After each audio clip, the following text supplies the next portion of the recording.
it, the anatomy of it, and it'll be really good. And I would love to hear some input. So remember, this is a group discussion, not me just lecturing you guys on things that you might already know. So feel free to chime in, unmute, and speak. I love that. If you want to just type in the chat box, I can read that aloud too. Whatever you're comfortable with. So, overcoming depression. First, I want to talk about our Pearls program. We have 8 free one-on-one sessions with seniors at senior centers where we bust depression symptoms. So it goes along perfect with today's topic. Pearls is a facilitated program that myself or Jesse follow to help people through behavioral action get their life back and overcome depression. It's a great opportunity. It's completely free at the senior centers. You can email this email on the screen to get started with that. All right, so what is depression? When you hear that word, you're like, what is that? So it's a common but serious mood disorder, and it causes severe symptoms that affect how you feel, think, and handle daily activities such as sleeping, eating, or working, or any activities that you do. To be diagnosed with clinical depression, the symptoms must be present for at least 2 weeks. So obviously we have professional help available. We have therapists, we have psychologists that also prescribe medications to you, and psychotherapists. So there's a lot of help out there that we can get. But what are some things we can do on our own to practice overcoming depression so that we don't necessarily need medication? Sometimes we do need it, but we need to fix the problem within first. So first, what are common symptoms of depression in your life? When do you notice that, hey, I might be a little depressed right now? First, we got to know what we're looking for, right? For me, it's hard for me to get out of bed. Everything is just super exhausting. Yep, someone says I get really tired. That's very, very common. What about appetites? Does anyone eat too much or not eat at all? I don't eat right. Yep. Always sad. Feelings of hopelessness, sadness. Eat a lot. Tired and worn out. I eat a lot too. It's a great way to feel things, right? We think, okay, if I eat this sugary treat, I'm going to feel happier. It's a very common misconception. So yeah, all very similar. It sounds like we've all been there. And some people get sick. Yeah, it kind of boosts or decreases your immune system. So that's very true. Good point. So let's talk a little bit about common symptoms of depression. Some things we just talked about. There's other things too. So persistent, sad, anxious, or empty mood. That is, if you see that going on and you don't really feel happiness, you kind of start to get numb to those positive emotions. That's a big sign that you could be depressed. Feelings of hopelessness or pessimism, irritability, the littlest things will just set you right off. Feelings of guilt, worthlessness, or helplessness. Loss of interest in hobbies and activities. That's a huge indicator for me when I start to not even want to go to the gym anymore or want to go play sports, or I'm wondering what's happening to me. I don't even enjoy anything anymore. It's a big indicator. Decreased energy or fatigue, difficulty sleeping, appetite and or weight changes. It sounds like some of us eat a lot more when we're depressed. Thoughts of death or suicide, that's for extreme cases. And usually once you hit that point, you should be seeking professional clinical help. Aches or pains, headaches, or digestive problems without a clear physical cause. Your body will respond and say, hey, you need to take care of me. I'm not doing okay, in a physical way. And one thing to note here is that not everyone who is depressed experiences every symptom. So maybe you just have one or two, or maybe you do feel all of them. Okay, let's talk about depression in seniors. Or no, sorry, risk factors. My thing was covering the topic. Some risk factors. So some things that can lead to that. Personal or family history of depression. That increases your probability by 30%. So if you know that depression runs through your family, be aware of that. And notice that if you start experiencing those symptoms, that okay, that could very well be a possibility. Major life changes, obviously trauma or stress, that can lead to situational depression, which usually only lasts for a couple weeks, and then you can kind of start seeing an incline in your progress. I'm sure all of us have experienced major life changes. In fact, I know we all have, because we're all in a pandemic right now, and the past 2 years have been very stressful and very traumatic, and we're isolated, tend to be more depressed. So that could definitely lead to depression. And then in seniors, cardiovascular disease and any other illness, especially if it relates to the heart, have a really they go hand in hand with depression. Unfortunately, it increases their probability by about 60%, which is pretty dang high. So know that when you see seniors that you're working with, if you are working for the county, or if you are a senior and you know that you have some cardiovascular troubles, that depression can come alongside that. So start taking those preventative measures now so that you avoid that. Okay, now we'll talk about depression in seniors. Some estimates of major depression in older people living in the community range from less than 1% to about 5%. So that's a very small fraction of seniors that just experience depression. But it rises up to 13% in those who require home health care and to 11% in older hospitalized patients. So there's that, again, we talked about in that last slide, major life changes, trauma or stress. Major life changes come alongside needing home health, which is post-surgery, or when you have some sort of diagnosis or some sort of health issue and you require assistance, you lose a bit of independency for a short time and you need support, and that can increase your chances of depression by 13% from 5%, right? That's pretty significantly high. So be aware of that.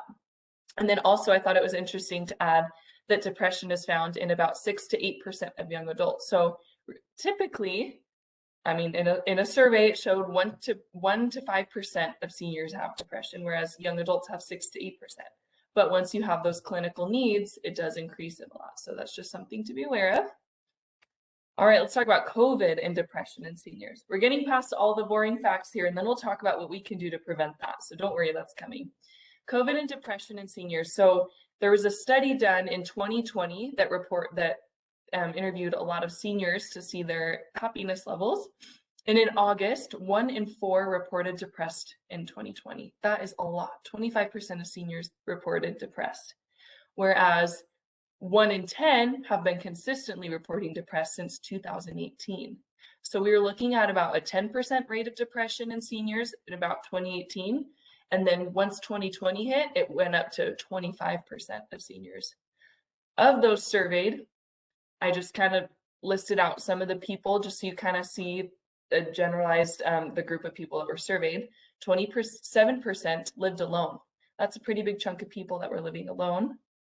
28% were women, 33% Hispanic, 37% income under 25K, not $25, and 48%, I thought this was the most important one to include, 48% had fair or poor health. So that just kind of comes to show that, having poor health does contribute to depression. All right, now in PEARLS, that depression therapy I talked about at the beginning of this presentation, PEARLS is framed after this model. And it's a very simple model you see on the screen. When we are inactive, when we don't do stuff, when we just kind of sit around and get lazy and comfortable, we become more depressed, right? And then when we become depressed, it causes us to not want to do anything. So we get stuck in this toxic cycle of not wanting to do anything and feeling bad. So the only way to really pull ourselves out of that is by doing what we can control, which is the activity part, which is doing something. So that's kind of what we do in our PEARLS program is we create a list of all of our problems, and we start busting those problems by taking action in our lives. And we say, okay, if I am feeling like I have no friends right now and it's causing me to be depressed and that's a problem, then what are some goals and things that we can do to find friends? So with some seniors will say, okay, why don't we go to a class or two a week at the senior centers? Or why don't we take advantage of our church community that we go to, if they do, and meet some friends there, or going to restaurants and talking to people at the restaurants and being social. So we got to take that first step and bust that inactivity so that we can start feeling better. Okay, how do we do that though? So just kind of like I explained, make a list of pleasurable activities. So make a list of things that you like to do, typically. Maybe you don't enjoy activities right now, and that's okay, but make a list of things that you do like to do.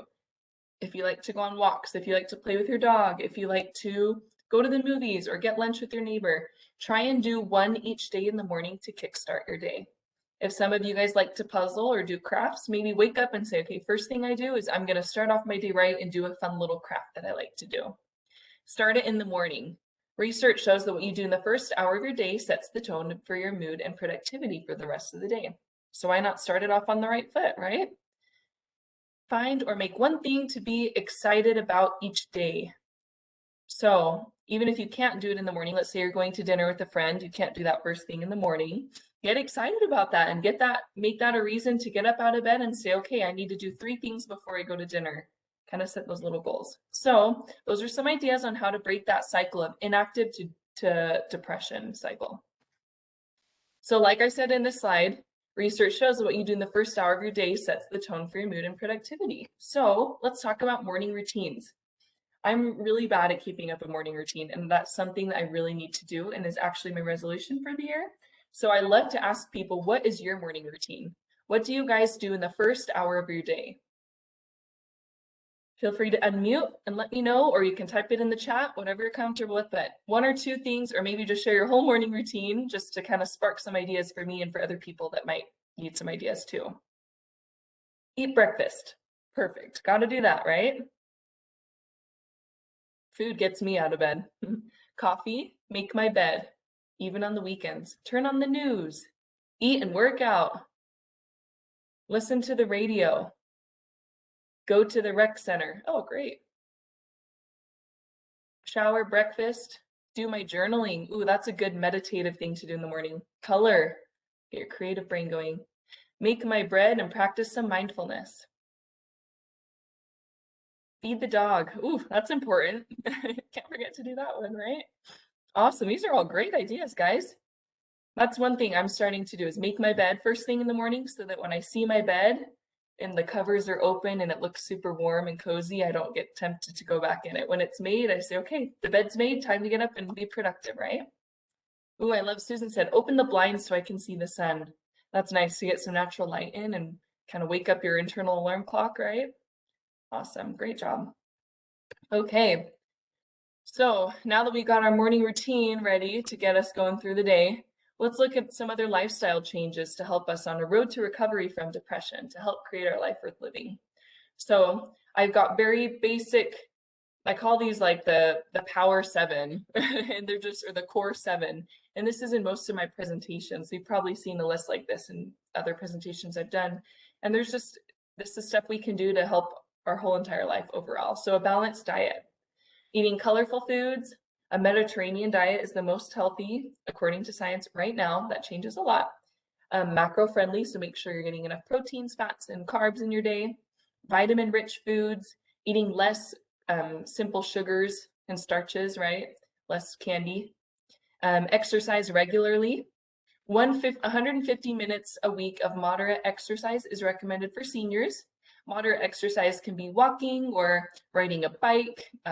It could be gardening, anything that gets your heart rate up about 30 beats per minute higher than normal. Limit alcohol intake and quit smoking. Those things can lead to or can further your depression symptoms. Focus on deep breathing patterns.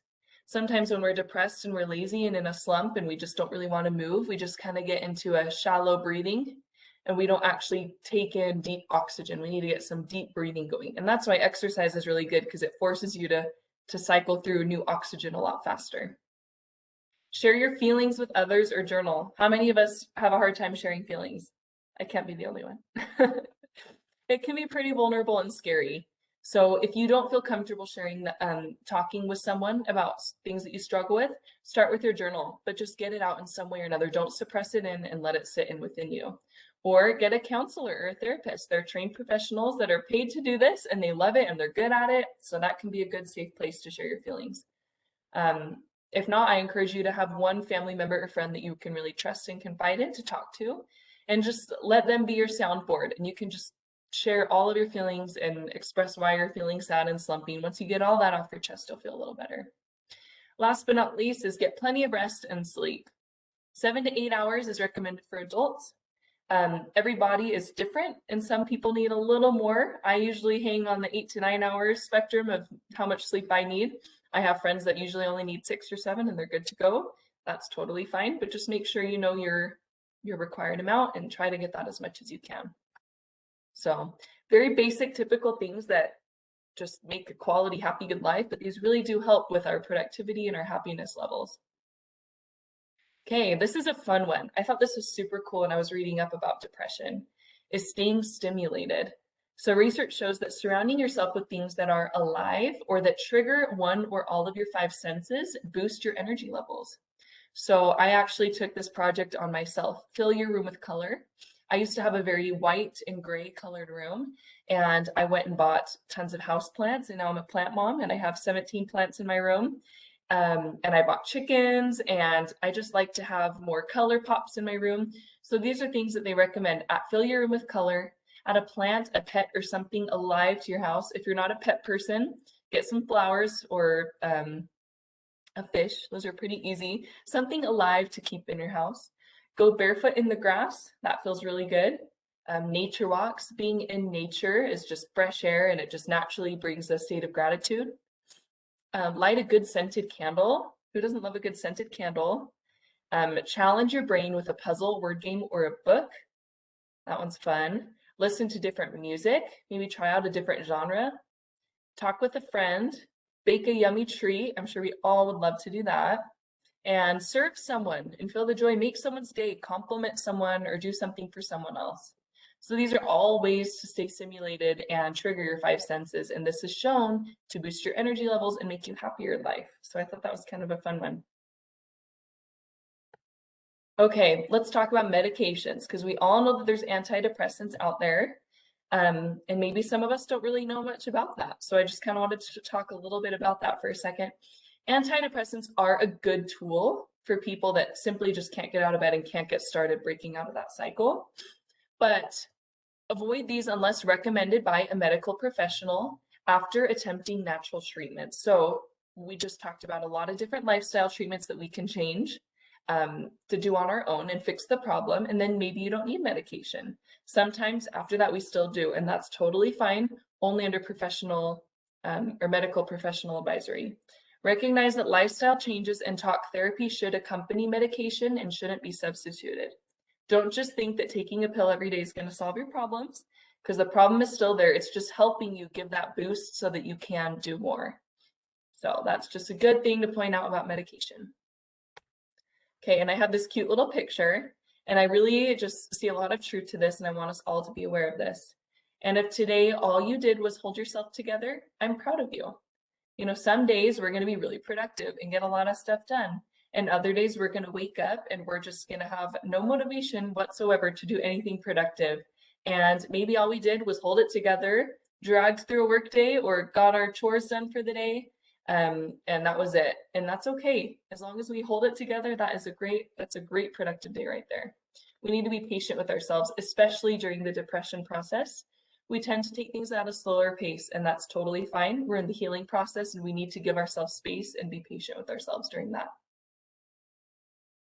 I thought it was so cute. I want to frame this in my room. All right, so let's talk about change now. Change is a risk factor with depression and with anxiety as well. So what are some ways that you guys cope with change, healthy or not healthy? I'm just curious to see how different people cope with change here in this group.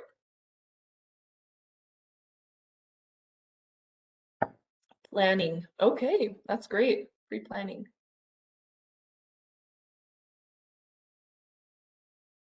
Any other ways that you guys cope with change? Avoidance. Okay, yeah, that's very common. I'm sure most of us have experienced that at some point in life. We avoid the change or just ignore that it's there. Procrastinate. Yep. We procrastinate taking the action that we need to be successful during change, right? Yeah, all good things. I like that we're being vulnerable and sharing things that maybe aren't that great that we cope with change, and that's okay. So, sorry for my cheesy pictures. I expect, anticipate, and plan for change. I like that. That's great. So face the emotions. This is one of the hardest things, especially in our fast-paced world, that we tend to do, is we tend to suppress the emotions and avoid it because we don't want to feel that deep hurt and pain and that anxiety and stress. We try to cover it up and just distract ourselves. So one thing we need to be aware of with change is we need to never avoid or suppress the emotions. We need to feel through them. Otherwise, we're not going to really feel our way through it and get to the other side, right? We're going to be stuck in that set of mind, that frame of mind. Recognize and acknowledge that change is happening. So some of us said we avoid it, and that's totally natural and human of us to want to do. But denial is really powerful and plays a big role into depression. So we need to recognize and acknowledge that it's happening and sit down and say, okay, how am I going to approach this? What is my plan of attack? Someone said that they like to plan here. So figure out your plan of attack. What are you going to do that? Okay, this is really important. Suppressing emotions can lead to numbness and physical pain and discomfort and lack of true growth. And I really want to share something with you guys. My dad has gone through a lot. He had cancer for 10 years and almost passed away a couple times and miraculously recovered just fine, but he's facing a lot of the emotions that he never felt through during the process right now. And it's been 6 years and he's cancer free for 6 years. And he's now just feeling through it because he's suppressed it for so long.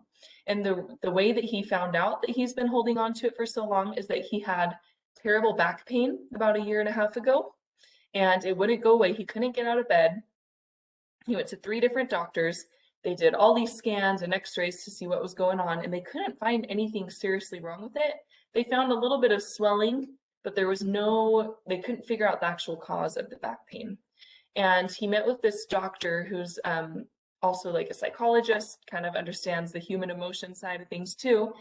And she told him, he was in the office sitting talking to her, and she said, well, what kind of emotions have you been experiencing? What kind of life have you lived that could maybe cause some emotional suppression? And he did say, I do not like to feel. I don't express my emotions all the time. That's hard for me to do. And she said, okay, well, it sounds like maybe we need to get some therapy done to work through these traumas because your body's probably holding on to it in a form of pain in your back. And after they had spent an hour talking about that, my dad stood up and walked to the door. And normally he would have to shuffle his way over to the door because it hurt so bad. And he said, wow, even just talking about it made me realize that it could be a mental thing. And it still hurt for a couple weeks after that as he started seeking out treatment. But here is a year and a half later, he got no medications, no shots or anything of that nature. He just started seeing a therapist and a counselor, and his back is totally pain-free.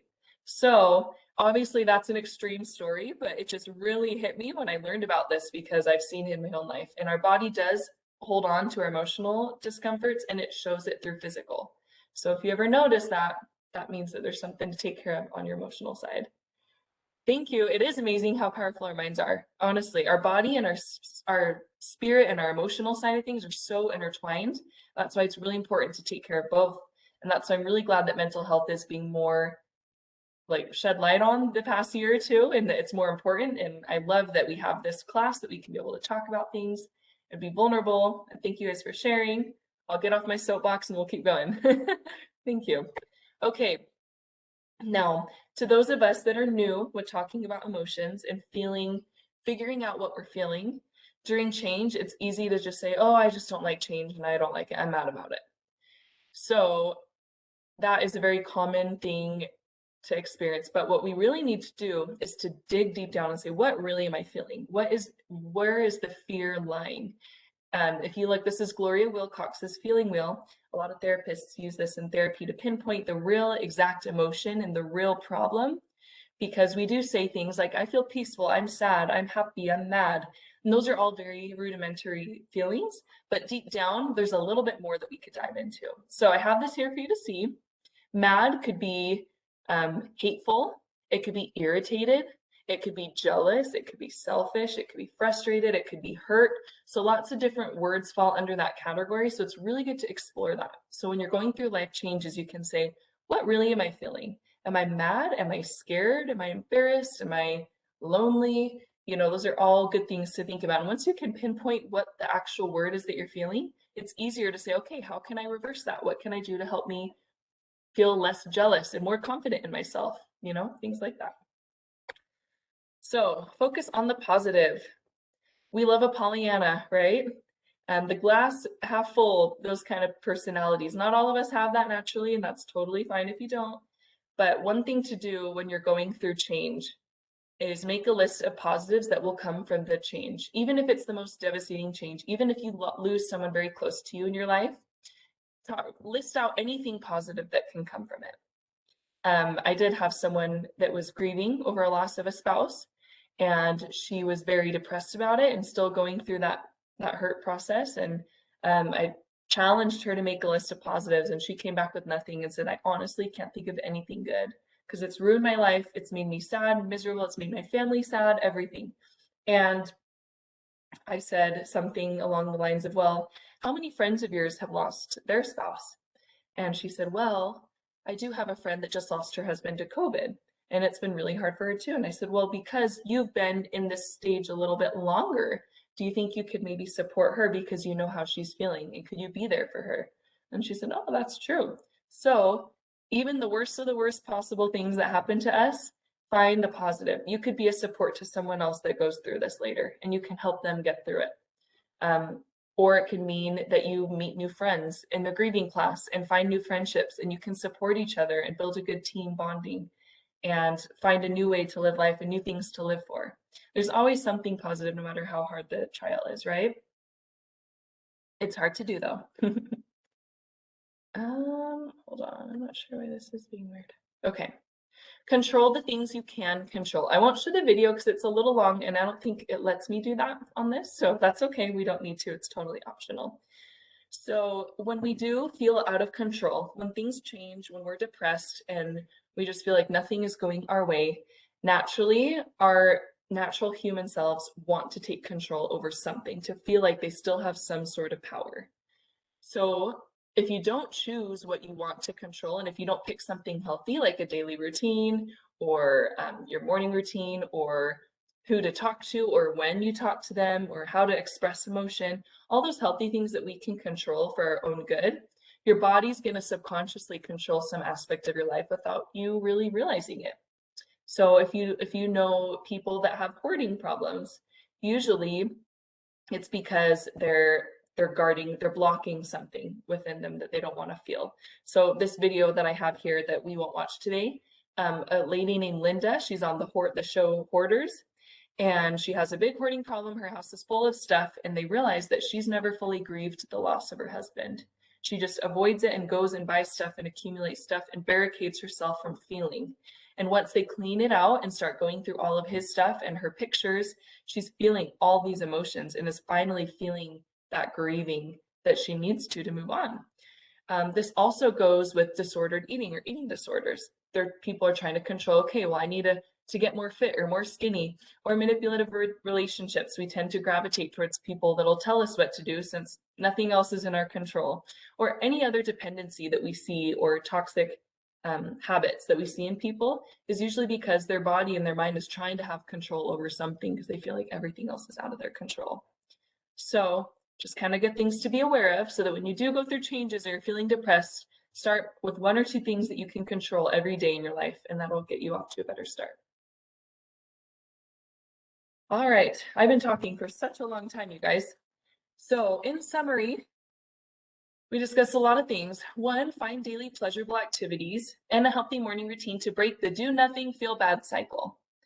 So think of a list of hobbies that you have or skills you'd like to learn or develop, and things that just make you happy. Could be dancing in the kitchen, or I helped one lady today decide she's going to find a new restaurant because she loves to eat. So she's going to find a new restaurant to eat at this week. Anything like that, and put it in your schedule to get you out of bed and get you excited. Two is control what you can control about the situation. Lifestyle changes before medication, right? Do everything in your power first, and medication is a great tool, but it's not the answer necessarily. Last but not least is face and recognize those emotions that come with change. Feel through it, otherwise you're never going to make it to the other side. And find the positives that come from it. And when you do make it to the other side, help the next one in line, because we're all going to go through it at some point, and we all want to make sure we do it in a healthy way so that we make a happier society, right? All right, any questions, comments, or takeaways before I give us our course challenge? I feel like I just talked for a long time. Does anyone have any stories or anything they'd like to share or ask about this?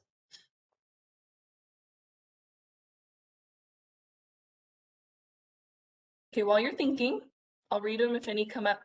I have a challenge. We learned a lot of things. How can we start practicing this in our life? I have 3 little tasks that you can start doing right now to either prevent depression or if you're experiencing it, to kind of pull yourself out a little bit. So one is start a morning routine, and I'm going to do this with you so we can be accountability partners. Two is try one stimulating activity this week that you don't normally do. So I had that fun slide saying things like add color, light a candle, listen to new music, buy a fish, anything fun and silly that will stimulate you in your house. Try one of those that you don't normally do. And then three is make a list of the positives that come from a change that you're experiencing now. Practice rewiring your thought process of the change and looking for the good so that it pulls you through it to the other side. This is a great, I actually last year did this and it really changed me and changed the way that I was looking at my current situation. So great things to start with. If there's anything else that you took away from that you want to practice, of course, do that as well. And if you do have any questions, you can reach out to me. Yeah, anytime. And thank you for being here. If you guys have any questions, let me know. Back to you, Suzanne. Do you want to just share again the Pearls program, maybe for people who came in Yes. a little later? Perfect. So Pearls is right here. 8 free one-on-one sessions. They're about an hour long each. And it's specifically for people that struggle with depression, which is what we talked about today. And it's great. We do some goal setting and problem solving to help with depression. And they're at the senior center. So if you attend a senior center, we just meet you there. We have our own private room and just work on busting those depression symptoms. And you can email me right there at pearls@valleycares.com. Or if you don't have email or that's too complicated, just get a hold of Suzanne and she can give you my number and you can call me directly too. Perfect. Thank you so much, Kayla. That was great. Thank you guys. I'm going to stop sharing it. If it'll